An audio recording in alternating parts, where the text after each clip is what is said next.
तो एक बार फिर से आपके अपने यूट्यूब चैनल डीएलएड नॉलेज में स्वागत है। हम इस वीडियो में डीएलएड प्रथम सेमेस्टर के प्रीवियस ईयर क्वेश्चन पेपर द्वितीय प्रश्न पत्र शिक्षण अधिगम के सिद्धांत लेकर आए हुए हैं, जो परीक्षा के दृष्टिकोण से बहुत ही आवश्यक है। चलिए चलते हैं, हम देखते हैं कि प्रश्न पत्रों का प्रारूप किस तरह होता है। तो यहाँ पे देख सकते हैं, यहाँ पे अनुक्रमांक और नाम लिखने के लिए आ जाएगा। यहाँ पे कोड रहेगा 2025 लिखा रहेगा आप में। यहाँ पे प्रथम सेमेस्टर 2025 लिखा रहेगा। यहाँ पे द्वितीय प्रश्न पत्र और यहाँ पे शिक्षण अधिगम के सिद्धांत लिखा रहेगा।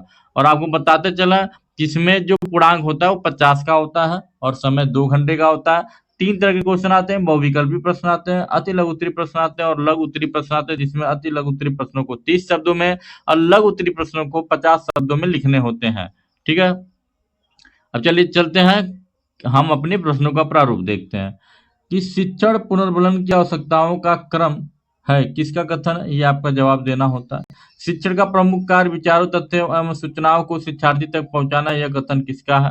ठीक है, और यहाँ पे अगला क्वेश्चन है कि शिक्षण अधिगम सिद्धांत किसके लिए वैज्ञानिक आधार प्रस्तुत करते हैं। तो यहाँ पे ऑप्शन यहाँ पे दिया हुआ देख सकते हैं। अगला क्वेश्चन हमारा कि शिक्षण में उदाहरण के आधार पर छात्र आसानी से समझ जाते हैं, क्या समझ जाते हैं, तो ये बताना आपको।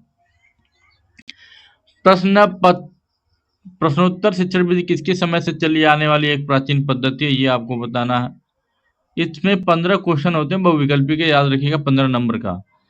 प्रश्न कौशल के घटक है क्या है, ये बताना आपको। शिक्षण प्रक्रिया को कौशल के रूप में किस संस्था ने सर्वप्रथम अध्ययन किया था, ये बताना आपको। अनुभव के द्वारा व्यवहार में होने वाले परिवर्तन को सीखना कहते हैं, परिभाषा किसका है, ये बताना आपको। अगला जो हमारा प्रश्न है, जब छात्र टॉक और चौक से नहीं समझते तो शिक्षक प्रयोग करता है, कौन सा विधि से प्रयोग करता है। कक्षा में संप्रेषण का प्रारूप होता है, ये बताना है।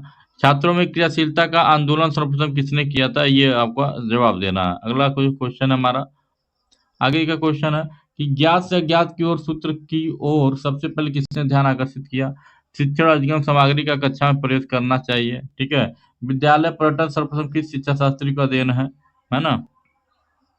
अगला जो क्वेश्चन है, रुचि एक ऐसी प्रेरित शक्ति है जो हमें किसी व्यक्ति वस्तु अथवा क्रिया के प्रति ध्यान देने हेतु प्रेरित करती, किसका कथन है, ये बताना है। ठीक है, अब हम लोग चलेंगे अति लघु उत्तरीय प्रश्न, जिनको 30 शब्दों में लिख के जवाब देना होता है। ये भी क्वेश्चन में 15 होते हैं, 15 नंबर के भी आते हैं। ठीक है, अति लघु उत्तरीय प्रश्नों का प्रारूप देख सकते हैं यहाँ पे। ठीक है, और शाब्दिक संप्रेषण क्या है, लघु क्षेत्रीय पर्यटन से क्या अभिप्राय है, जवाब देना इसका। बाल केंद्रित शिक्षा की विशेषताएं लिखिए। दृष्टांत कौशल क्या है, श्यामपट्ट कौशल के घटकों के नाम लिखिए। अपेक्षित अधिगम स्तर का शाब्दिक अर्थ क्या है, मिनी टूल किट के कुछ उदाहरण बताइए। और भी हमारे तरह के क्वेश्चन इधर दिखेंगे आपको। पूर्वानुमान कितने प्रकार के होते हैं, फ्राबेल के अनुसार शिक्षण सूत्र क्या है। क्रियात्मक परक शिक्षण किस सिद्धांत पर आधारित है। किन्हीं 2 नवीन शिक्षण विधियों के नाम बताइए। शिक्षण अधिगम सामग्री के निर्माण में क्या सावधानी रखनी चाहिए। शिक्षण सूक्ष्म शिक्षण की परिभाषा लिखना होता है। इस तरह के क्वेश्चन आते हैं हमारे। शैक्षिक उद्देश्यों को प्रमुखतः किन 3 पक्षों में बांटा जाता है।